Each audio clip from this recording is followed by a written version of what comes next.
Okay, this is another one. I'm only gonna do this once. These are three very important lines. This one right here, this is the one, this has the end. Notice that's red. This is ring. This line will always be tied off to the vessel. This ring is up on the bow. It's where the boarding ramp is. What happens is, this is the line you'll throw to somebody when you're coming in. They can grab this ring and hold on to the raft, and not necessarily pull the raft in, but as long as they hold it, the raft will swing towards shore. These lines, red's port, green starboard. I always think left to right, face the bow, left to right, port to starboard. There's two lines. This is a short one, red, and there's a long one, red. They're saying it would be a short green and a long green. These are used for tying up the raft when we come in. And these always stay tied up. They do not get untied. Do not tie toys with these lines. You'll see them. They'll be hooked up to a cleat on the side.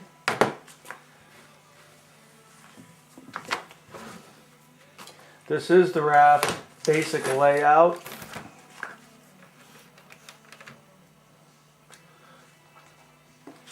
There's the boarding ramp right here. All the life vests will be in a crate up top right here. The other safety features of a fire extinguisher here. The motor and all the fuel will be back here. The electric motor and the gas motor. This is the battery for the electric motor. This is another fire extinguisher toward the back. This one is up front in case something were to catch fire here. Person's probably going to run from here away from it. Grab this fire extinguisher. This is a big black storage box. It's where all the you'll find a 12-volt battery in there. The electronics will be in there. If you're going to charge your phone, we'll have a power supply in here. You can hook up your phone or any other electronics to be charged. Anything of real value will be in here. Storage containers are run down the side. This raft is built in 4 separate sections with the barrels running fore and aft along the sides. We try to put all our weight along this side. Down the center of the raft, these are the coolers that are stored there. The only coolers that are left on top are these 2 large white ones. They'll be full of a lot of ice. The lunch for the day, dinner for the day, and beverages for the day will be stored in these 2. This is the awning that blocks 80% of the light, allows the wind through. Inside electronics, XM is usually kept on top of this black box back here.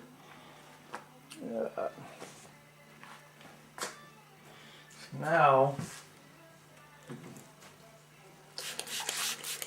some of the basics for tying the raft up.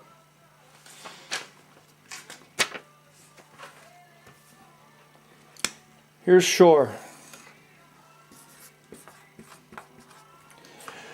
This is the raft. We'll have, I told you, this is the port side. You see the long red lines. This is where the raft gets tied up. Now if the current is flowing this direction, these will be the first ones that you'll secure. By the back one. Otherwise, the whole raft is going to keep wanting to go downstream. So you'll tie this one up, and they go into the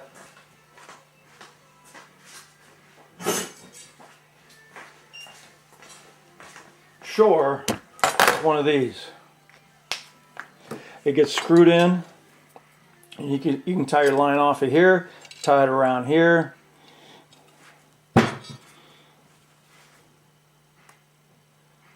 And we'll also run an anchor from the bow in to shore, and we'll put something over that anchor. It really hurts when you end up stepping on it.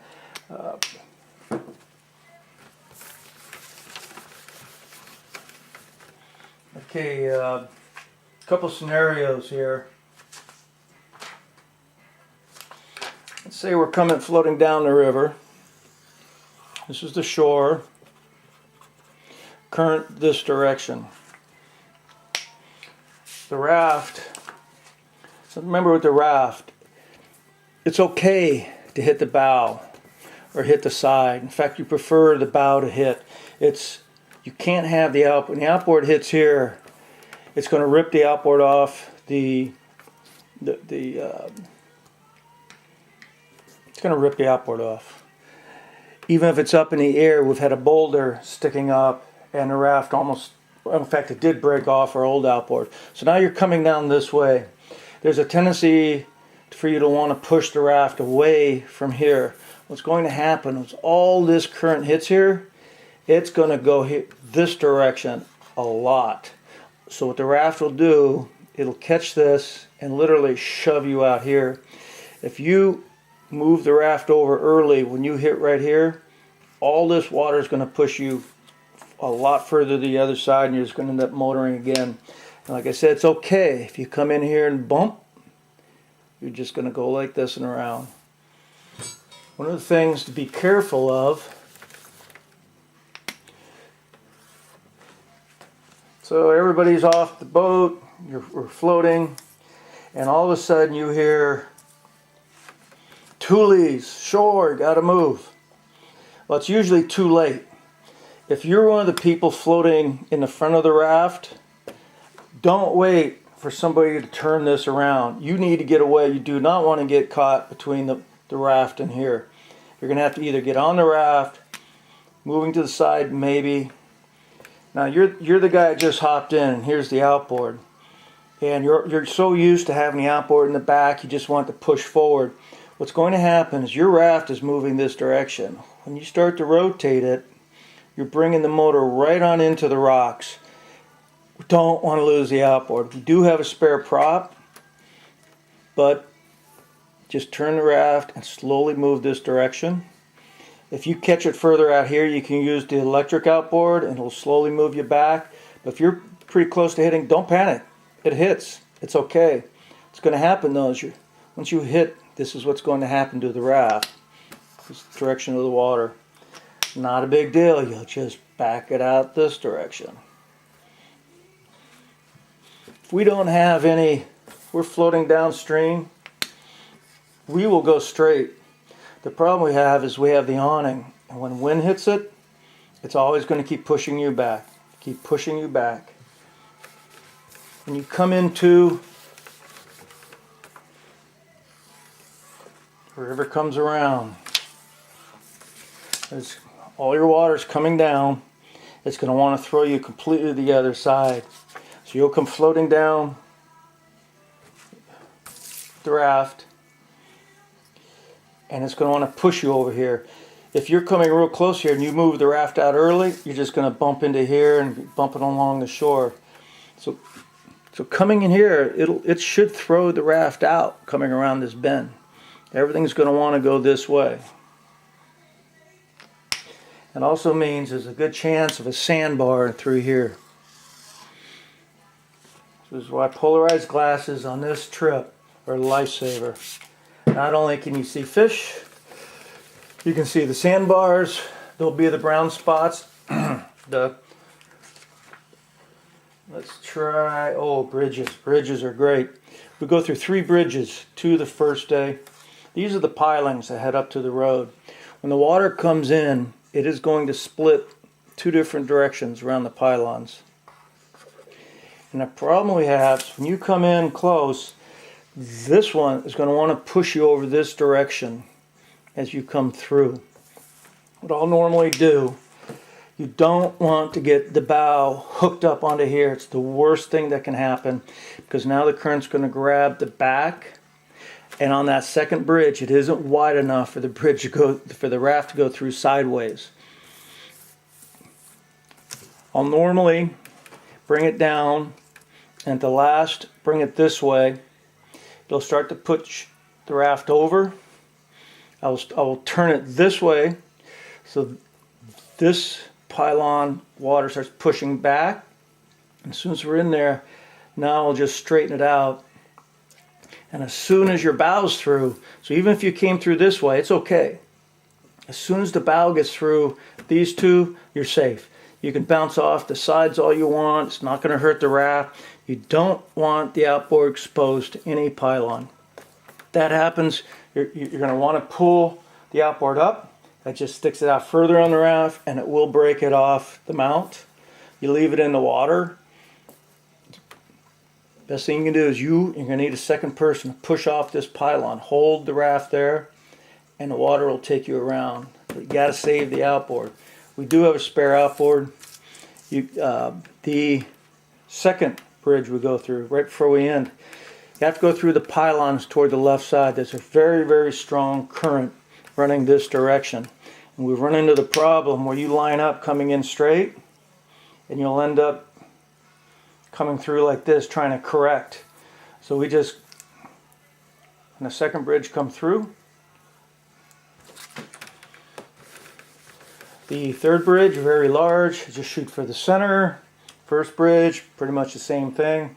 The second bridge is the hard one. I'll tell you this in case I'm not there. Let's Hippie Cove, end of the first day. Hippie Cove jets out. And then here's the opening to come on in. There's a large rock right here. For you there last year, this is where we camped. We tied the raft up behind, went ashore, had an anchor. So when you're coming down, we'll come off that second bridge, we'll head this way. And normally you'll just head this direction, we'll tie up right here. Last time they had boats, so we had to come around and got into shore, and then the raft swung back and we tied up, and it's a little grass area we walk in. So it's important you stay to the left side. The kayaks will let us know ahead of time. We come into 4S River. This one has a lot of greenery.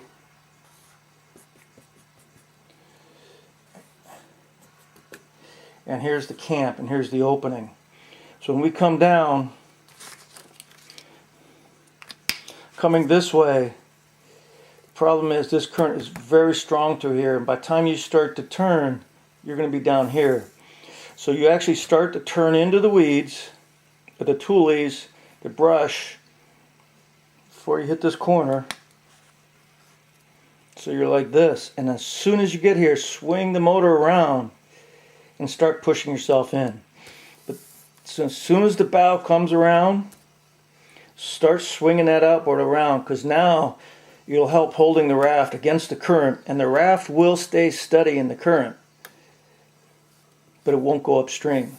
So this is what you're going to try to do. You're going to have the lines thrown out. As soon as you come around the corner, we're going to have people standing on shore, buy it in, and then do the usual. Tie their lines up. We're good. And the anchor. The end, when we come into fissures, the river comes and does we're coming around to 90. Our opening's right here.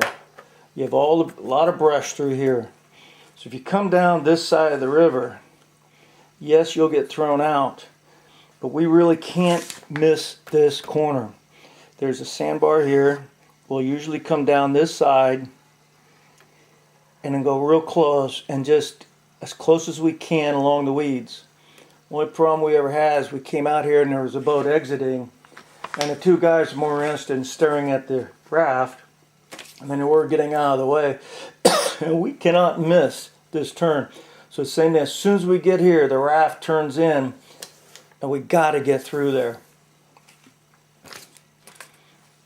If not, all you can do is turn the raft this way, throw it to get the lines ashore, and don't go downstream. Let's see what else we have here. Wow, looks like it.